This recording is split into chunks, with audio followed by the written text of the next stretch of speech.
नमस्कार. संस्कृत संस्कृती संवर्धन संघ आळंदी देवाची पुणे आयोजित पंचम भव्य राज्यस्तरीय खुली ऑनलाइन शुद्ध संस्कृत श्लोक उच्चारण व अर्थस्पष्टीकरण स्पर्धा 2024 मध्ये तृतीय गटातून मी क्षितिजा प्रशांत सूर्यवंशी सहभाग घेत आहे.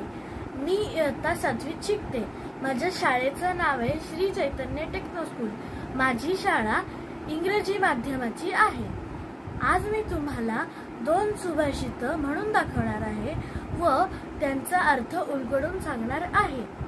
माझं पहिलं सुभाषित आहे, भाषा सुमुख्या मधुरा दिव्या गीर्वाण भारती तस्याही काव्यम मधुरम तस्मादपि सुभाषितम.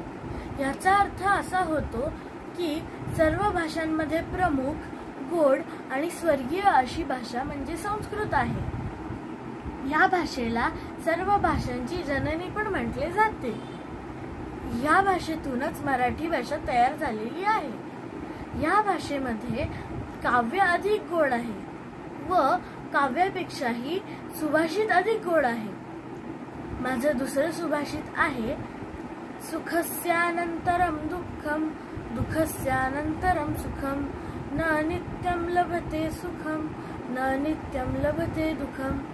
या सुभाषिताचा अर्थ असा होतो की सुखानंतर दुःख व दुःखानंतर सुख येते आणि कोणालाही नेहमीच दुःख मिळत नाही, तसंच कोणालाही नेहमी सुख लाभत नाही.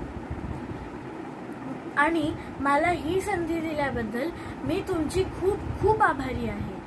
आणि जसं मी माझ्या पहिल्या सुभाषितात म्हटली की संस्कृत ही भाषा खूप गोड आहे आणि त्याच्यातली सुभाषितं सुद्धा खूप गोड आहेत.